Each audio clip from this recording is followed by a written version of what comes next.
Vi har om emnet fedme inden for fagene idræt og dansk. Og vores problemformulering er, hvorfor kan det være så stor en udfordring at overkomme fedme? Fedme kan betegnes som en øget mængde af fedt i kroppen til det punkt, hvor det kan have en stor påvirkning på dit helbred. Fedme kan have alvorlige følgesygdomme, og de kan både være fysiske og psykiske. En af følgesygdommene, man kan få af fedme, er type 2 diabetes, som også er en af de mest hyppige følgesygdomme.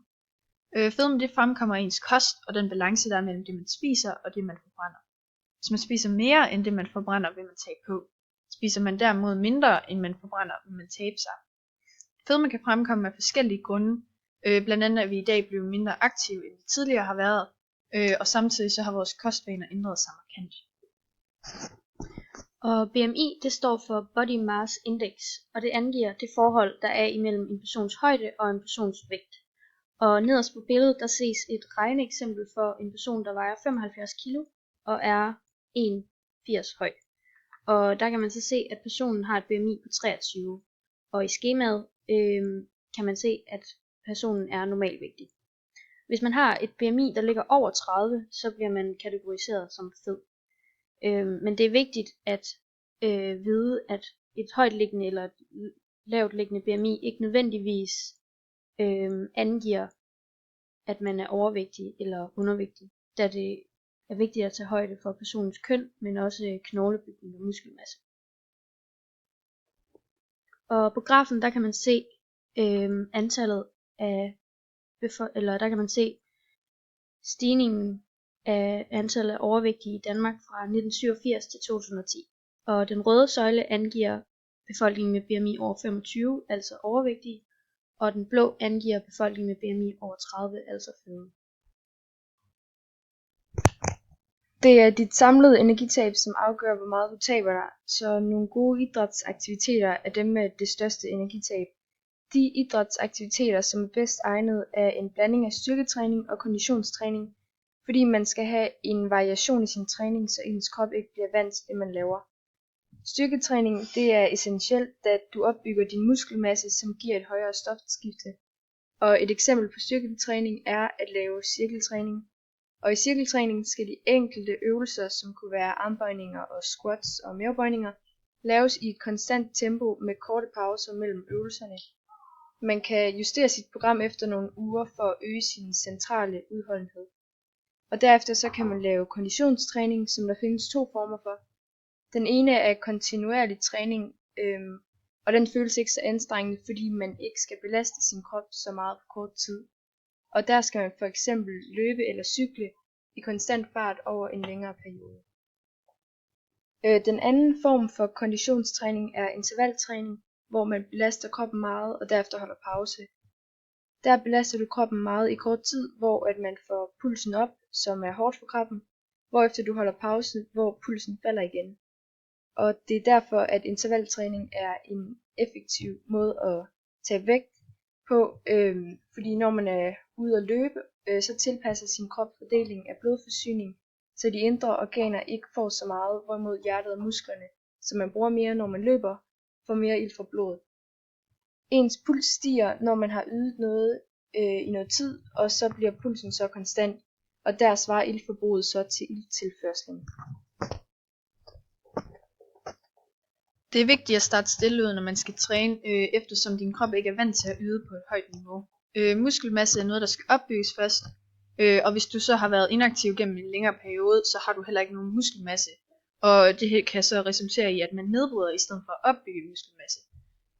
Gennem forbedring vil kroppen efterhånden være i stand til at yde mere, og det vil sige, at forbrændingen ikke nødvendigvis er høj, hvis man træner længere og hårdere, når man starter. Man skal trappe sin træning op over tid, og denne teori er også bevist i følgende artikel. Mere motion er ikke nødvendigvis bedre. Og i den her artikel, der undersøger Ph.D.-studerende Anne-Sophie Gram en undersøgelse, hvor hun har lavet en undersøgelse, hvor at overvægtige blev inddelt i 3 grupper. En gruppe, der skulle træne i 60 minutter, en gruppe, der skulle træne i 30 minutter, og så en kontrolgruppe. Og resultatet viste, at de 2 motionsgrupper, de tabte sig lige meget, men dem, som trænede i 30 minutter, de var generelt mere motiverede til at være aktive bagefter, hvorimod dem, der trænede i 60 minutter, og mere udmattet og umotiveret. De to standpunkter har som udgangspunkt samme grundholdning, og det er, at noget motion er bedre end ingen motion. Og som Anne-Sophie Gram siger, som er, når folk motionerer i mindre grad, så har de mere overskud til at være aktive resten af dagen, og det skaber et større vægttab på sigt. Og det er professor Lars Bo Andersen enig i, og som han siger, det er klart, at når man tager nogle mennesker, der er helt utrænede, sætter dem til at motivere i 60 minutter, så vil det være ekstremt belastende for dem, og ikke ligefrem motivere dem til fysisk aktivitet senere på dagen. Men hvis man ser på længere sigt, mener han, at en utrænet person skal starte med de 30 minutter, og derefter forbedre sin kondi ved at træne længere og hårdere. Resultatet vil i sidste ende blive bedre, og i bund og grund så strækker Lars Bo Andersens teori sig længere ud i fremtiden, i modsætning til Anne-Sophie Grams teori, hvis bare er en midlertidig observation. Og så har vi lavet en argumentationsanalyse af teksten, det er altid de sunde og raske, dem man gerne må se ned på. Og Rune Lykkeberg siger, det er altid de sunde og raske, som taler om overvægt, og de overvægtige, som tiger og skammer sig, som teksten handler om. Rune Lykkeberg mener, at selvom det er sådan det er, burde det være på en anden måde. Og den sidste sætning i teksten har påstanden, men spørgsmålet er, hvem der egentlig har et problem, hvis cifret på en badevægt bliver til et eksistentielt og et moralsk facit. Der ser vi hans holdning om, at det er forkert at snakke om andre, og at det ikke skal være ens vægt, som afgør alting.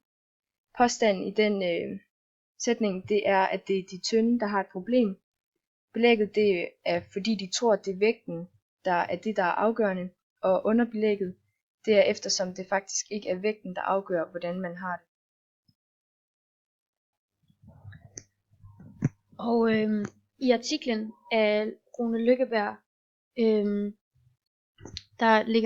der argumenterer han for, at det i højere grad er blevet i orden at se ned på overvægtige, og det er de sunde og raske, der har problemet med de fede mennesker.